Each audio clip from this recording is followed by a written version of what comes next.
Bonjour à tous. Dans le cadre du cours de stratégie à la petite enfance, aujourd'hui nous allons présenter les différents outils d'intervention suivants, qui est le jumelage positif, la séparation et l'éloignement.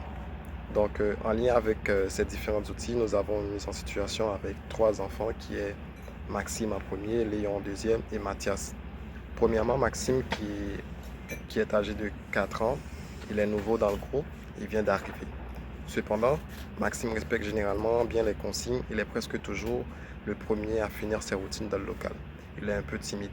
Par contre, Patrick, qui est son éducateur, remarque que Maxime joue toujours avec un autre père qui s'appelle Elodie dans le coin de construction. Deuxième point, il y a Léon. Léon qui joue généralement avec son ami Julien, mais il aime faire surprise à ses pairs en leur tenant par le cou ou le pied pour montrer des prises de jujutsu. Généralement, les amis n'apprécient pas toujours la façon de faire de Léon, donc ça crée des conflits dans le couple. Et troisièmement, nous avons Mathias, lors d'une sortie extérieure, qui voulait jouer aux locomotives mobiles de parcours moteur. Mais il y avait beaucoup d'amis qui attendaient, il y avait une file. Mathias se présentait pour faire le parcours. Ce qui est arrivé, Mathias s'est impatienté dans le groupe. Donc, il est passé de l'autre côté et là, il commence à jouer. Et là, il fait obstruction à ses amis. Et une de ses amies lui dit que Mathias, tu es dans le sens opposé. Mathias, lui, il a trouvé que c'était drôle parce que il a fini par réaliser et on va dire le parcours. Il a fini par réaliser ce qu'il voulait faire comme exercice dans le parcours en se tenant la tête en bas. Et là, il dit à ses amis, je suis un serpent, c'est drôle. Donc, en conclusion, les informations qui sont sur la mise en situation, c'est que Maxime, qui est nouveau dans le groupe, il est timide et il se retient parce que son comportement cache un besoin de sécurité. En deuxième lieu, nous avons Léon, qui aime bouger, il est actif. Attraper les enfants par surprise avec son ami Julien montre un besoin d'accomplissement derrière son comportement. Il souhaite montrer à ses amis qu'il est capable de reproduire les techniques de prise de Jujutsu qu'il a appris. Et enfin, Mathias qui veut bouger ou faire le parcours, le comportement de Mathias montre un besoin physiologique.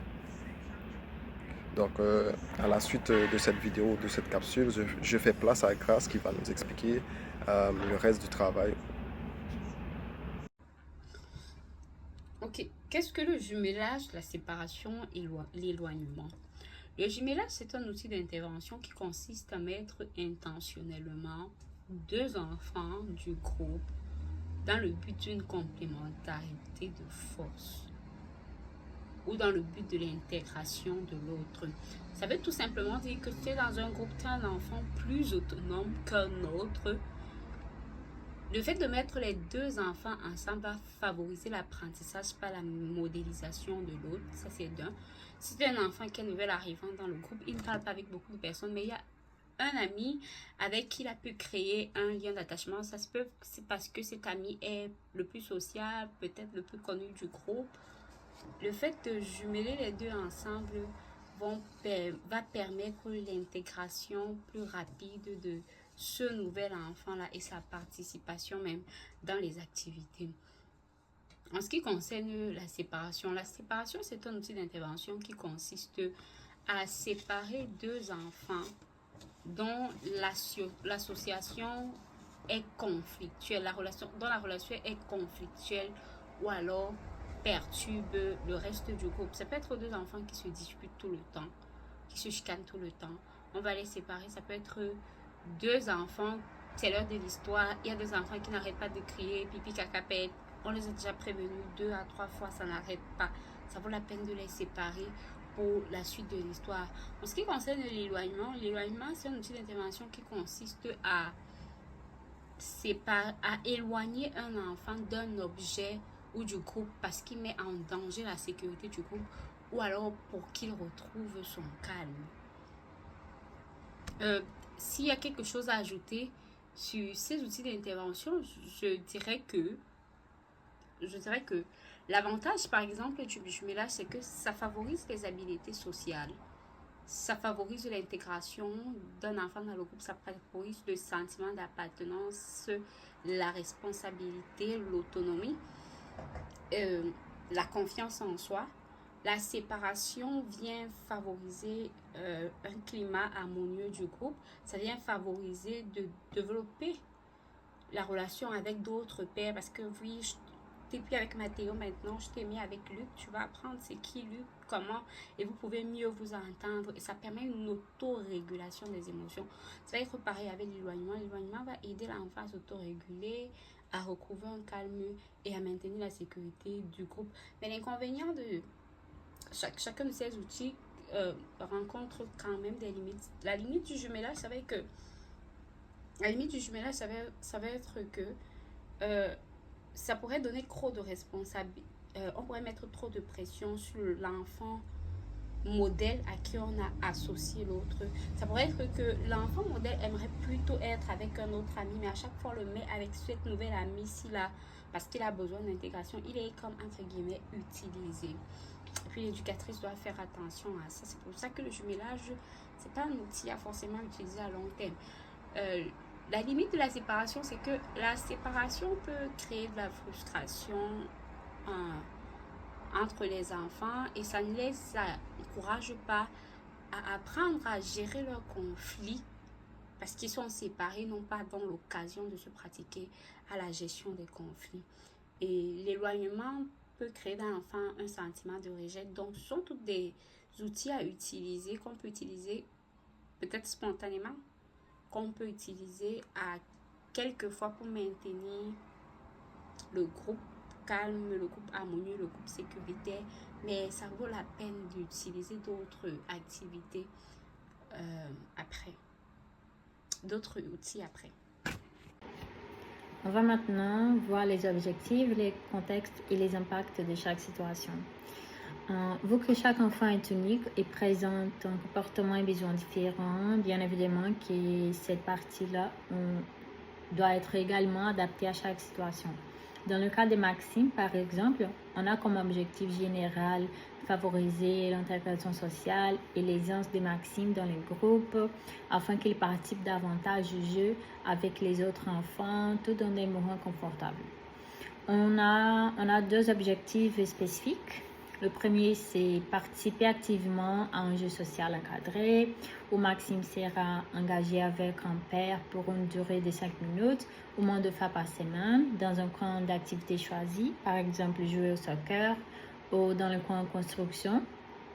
Parce que là, on va aussi répondre à ses intérêts qu'on a vu dans la situation. Et le deuxième objectif spécifique, c'est faire une demande verbale ou accepter une invitation de jeu. Lorsque ses pairs l'invitent, Maxime effectue au moins une initiative adaptée par jour. Par exemple, il va choisir une option proposée par son éducateur, répondre oui à ses pairs ou effectuer une demande comme tu veux jouer avec moi. Dans le fond, l'idée ici, c'est vraiment de créer un environnement où Maxime va développer de façon progressive son intégration sociale dans le groupe. Et ce qui concerne le contexte, dans ces cas-là, on va utiliser comme outil d'intervention le jumelage. Et voilà comment on va le faire. La mise en situation nous dit que Maxime a déjà un lien d'attachement avec Elodie. La situation nous dit qu'il a un lien d'attachement avec Elodie, son éducateur. Ici, on va jumeler Maxime avec Elodie et un troisième enfant. Et la présence d'Elodie dans cette situation-là, dans cette activité, va permettre que Maxime se sente plus à l'aise à tenter la conversation avec ces troisième enfants-là.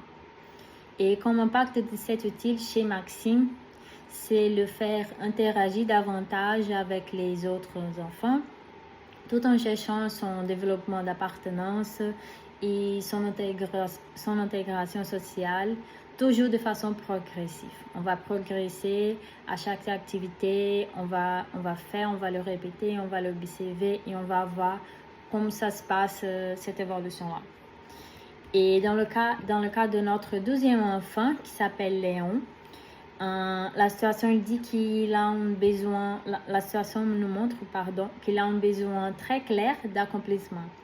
Alors, pour ça, on a dit qu'on veut comme objectif général amener Léon à développer des interactions positives avec ses pairs en favorisant ses compétences et ses réussites, tout en l'aidant à respecter l'espace personnel et les limites des autres. Et comme objectif spécifique, Léon demandera le consentement à son ami avant de démontrer une technique de Jiu-Jitsu ou d'avoir un contact physique avec lui sans le prendre par surprise. Et comme deuxième objectif spécifique, Léon utilisera une façon appropriée d'interagir avec ses pairs. Par exemple, il va inviter son ami à jouer, à courir, à grimper, plutôt que surprendre ou frapper, afin de réduire les conflits présents dans le période du jeu. Et parce que c'est ça qu'il en a besoin en fait, démontrer ses compétences et ses réussites aux autres. On veut qu'il fasse ça, on veut qu'il démontre ses compétences, ça c'est sûr. Mais on veut qu'il le fasse d'une façon plus positive, sans évaluer l'espace de ses pairs, ce qui va sûrement créer un climat plus harmonieux dans les groupes, va éviter des conflits, tout cela. Et dans ces contextes, le titre qu'on a choisi, c'était la séparation entre Léon et Julien. Parce que la situation nous montre que Léon montre ses comportements lorsqu'il est avec Julien. Alors, on va le séparer et l'impact de cet outil, c'est qu'il va permettre non seulement d'arrêter son comportement, oui, ça c'est sûr, mais on cherche plus que ça.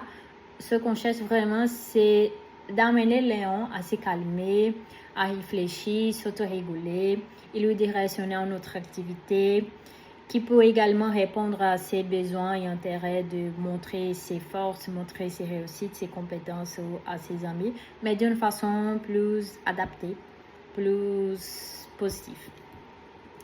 Et de l'autre côté, notre troisième enfant s'appelle Mathia.